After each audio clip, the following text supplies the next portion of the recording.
Welcome to part 4 of Up and Running with Agility. In the previous video, we showed you step by step how to download and set up Agility on your local workstation. We also showed you how to register a user account with your environment, which means that at this point you should have Agility running, the admin portal open up on your browser, and you successfully logged into the admin portal, seeing the same web page that is on the screen right now. In this video, we are going to show you how to use the connector profile in Agility to integrate with an online cloud service called OpenWeatherMap. OpenWeatherMap is a free online cloud service that provides weather forecasts in the form of web APIs, which makes it perfect for this tutorial. We'll be dividing this video into 3 main parts. First, we're going to acquaint ourselves with OpenWeatherMap to understand what its full requirements are in order for us to obtain that weather forecast information. In the second part, we'll use this API information and profile it into Agility using connector profiles. Finally, we'll use a great tool called NodeRed to test out this integration service between Agility and OpenWeatherMap. This tutorial will provide you great insight in how to use Agility to integrate with many online web APIs, as well as web APIs that are offered on local platforms. So let's get started. The first thing that we want to do is open up a new tab in our browser and enter the following URL, openweathermap.org.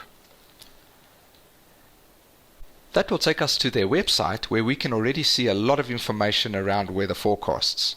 What we want to do from here is get an understanding of what we require in order to integrate with their systems. And the first thing that I know for a fact that we'll need to do is sign up for an account. This will provide us with an API key so that we can start integrating with their APIs. To sign up with their account, just click on the sign up link on top. As you can see on my side, I've already signed in, but on yours, you'll just need to provide some basic information to get up and running with OpenWeatherMap.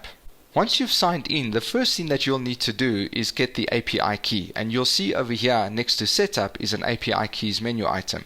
If you click on that, it should display an API key in the middle section.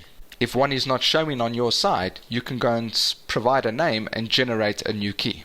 Now that we have an API key, let's go to the API docs section and understand what is involved in order to pull down this weather forecast information.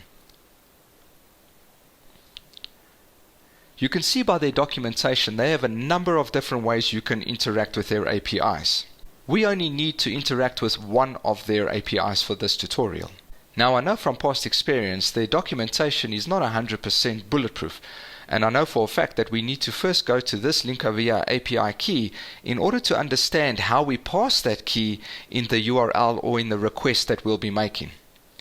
If you see here at the bottom how to use the API key in API call, they give an example of the URL that we'll be referencing, and after the question mark you'll see that there is a property parameter called app ID, which is equal to the value of your API key.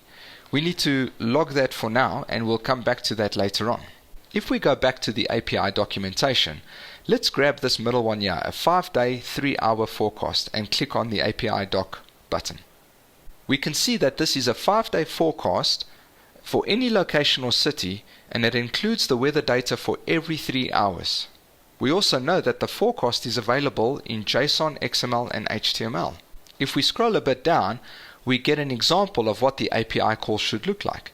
Now, I also know from past experience that because we're requesting information and we're passing the criteria as URL parameters, the request type is a GET request versus a POST. So we'll need to log that as well when we go back to the Agility environment. So let's copy this URL example over here, and let's go to the Agility admin portal. We're going to click on the left menu bar, and we're going to go to IoE connectors. We then go and create a new connector profile. So in the first tab we've got some general information. First up, we've got a profile key. This is required, and this is what will be used in order to query Agility via API calls so that Agility can do the rest of the work for us. Now, when it comes to connector profiles, there are 2 main documents. There is the primary profile document, which is what you see now, and then there is what we regard as a root document. It is a child document to the primary connector profile. The reason for this is for every profile there could be one or more child documents. In other words, there could be one or more roots. And the best way to explain this is a connector profile would belong to a certain entity. For example, OpenWeatherMap is an entity. You would create a connector profile for OpenWeatherMap. If you wanted to integrate with Twitter, you would create a connector profile for Twitter, and so on and so forth. However, with OpenWeatherMap as an example, we know that there are many different API calls we could make to OpenWeatherMap, and these are what we regard as roots. So for example, a 5-day weather forecast, a current weather forecast. If we go back to the website and see their documentation, each one of these sections is a different route for OpenWeatherMap. So if we go back to the admin portal, we can go and specify over here OpenWeatherMap, or we can abbreviate it OWM for OpenWeatherMap, and we can give it a name and say this is OpenWeatherMap. We can see at the bottom the connection type defaults to Web API, which is great. That's exactly what we want to do. So we're done with the general section for now. If we go to API configuration, you'll see on top that we need to provide a base URL. Now this is the only tricky part of the connectors. The base URL is essentially the part of the URL which will apply to any kind of API call that we would make. Now if I go and paste the URL we got from their documentation, you'll see that it starts with api.openweathermap.org/data/2.5. I assume 2.5 is the version of their API, and then after that is /forecast with some parameters. Now, is forecast generic across all of OpenWeatherMap's APIs, or is forecast specific to a certain API? Now I know from past experience that forecast only gets used in about 2 or 3 of OpenWeatherMap's APIs, and that in other APIs forecast is replaced with something else. So this is not generic across all routes. This is different. What is generic across all routes is api.openweathermap.org/data/2.5. So that's perfect. What we'll do is we'll snip this out, and we'll just keep that as the base URL. Now, to do this properly, we actually need to provide a proper URL. So my apologies for that. Let's go back here and let's copy this as a link, because now we're missing the HTTP prefix. So there we go. We need everything up to there, and we can snip this out. Now, what else is generic across all routes? Well, the app ID, because once you have an API key, that will be used on any route that you would go and create. So if I just quickly paste this over here, we can see that other than /forecast with query parameters London, US, mode is XML, which I'm not going to use in this example because we're going to default to JSON, we can see over here app ID is equal to this API key. So what we want to do here, this is generic. We're going to add it as a URL parameter in the connector profile. So I'm going to just cut this out for now.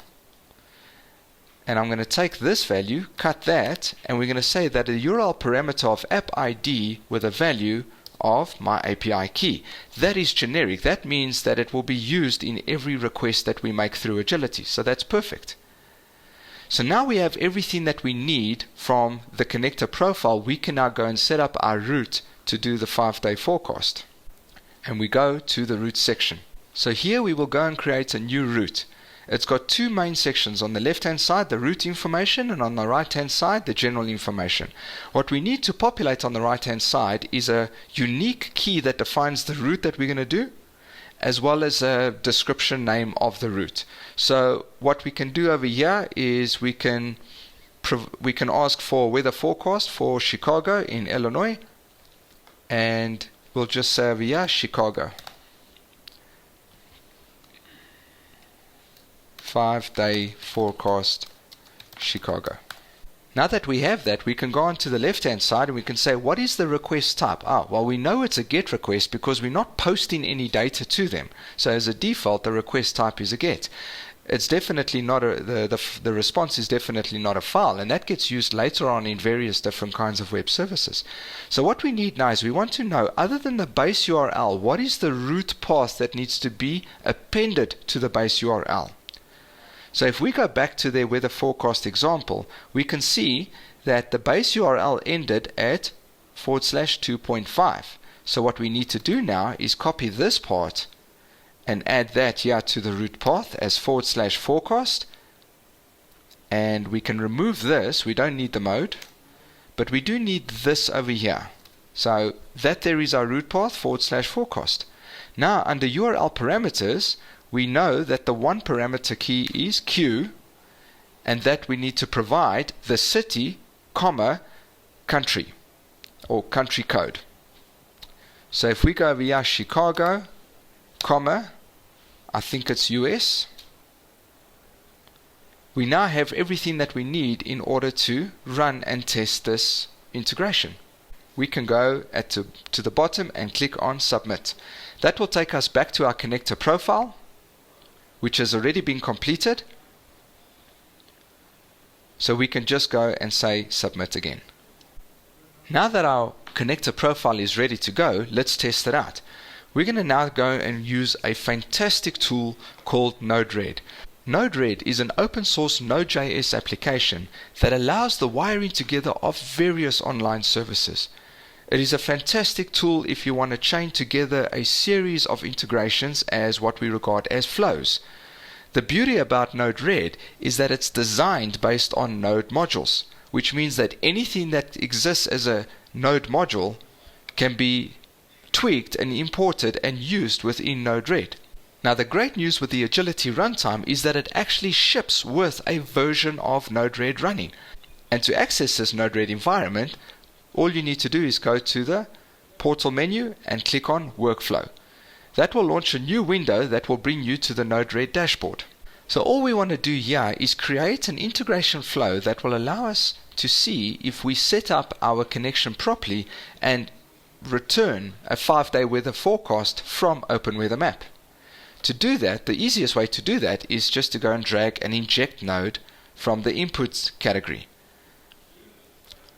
We can then just go and modify this payload. Instead of to be a timestamp, we're doing an empty JSON object. Otherwise, it just starts throwing weird data all over the place. This way it's empty. And then we can go and search for connector. And you can see at the bottom, under the Agility category, there is a connector node. We can drag this onto the window and we combine these two together. Now, if we double click on the connector node, and because we're using NodeRed for the first time, you'll notice that we first need to provide a login to Agility. Now, people might ask, okay, we've already logged into Agility, why are we doing this again? Well, this is the fantastic news.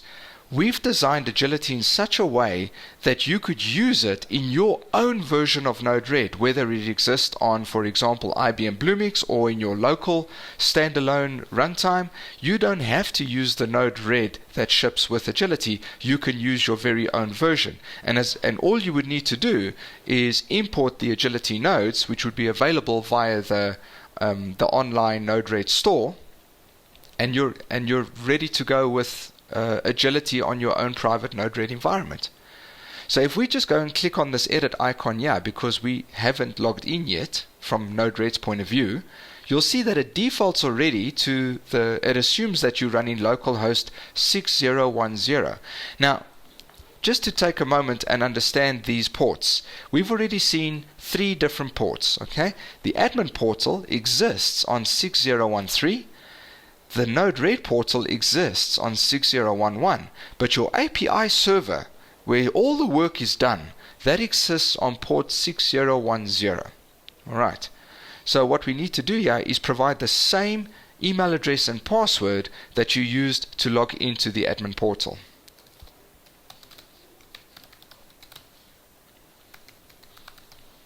And click on Authenticate. If authentication was successful, you'll get a message like this, and you can now go and say add, and we're running in terms of our server. Now, we need to provide a profile and a root key for this connector node. Well, that is the profile key that was required when we wanted to set up our connector profile over here. And the root key is the key for our root, which we called Chicago. So it's OWM and Chicago.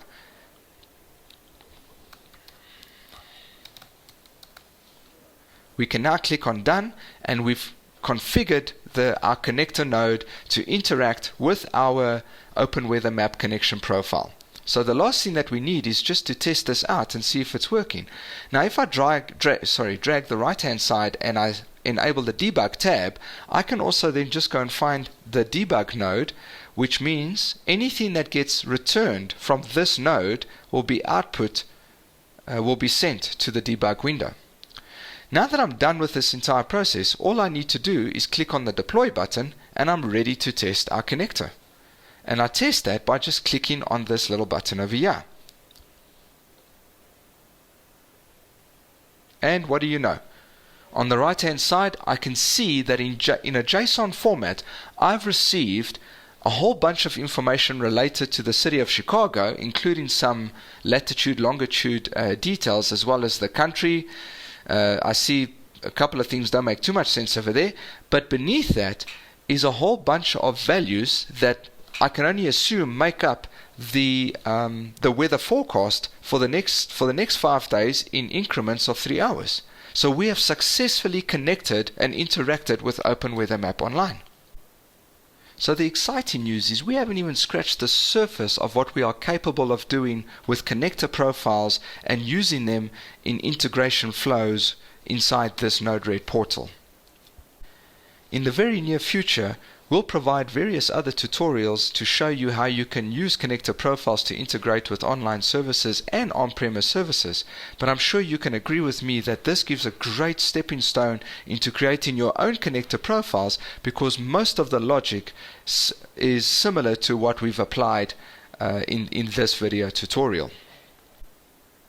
I hope you've enjoyed this video and look forward to seeing you back when we provide you with some more great content.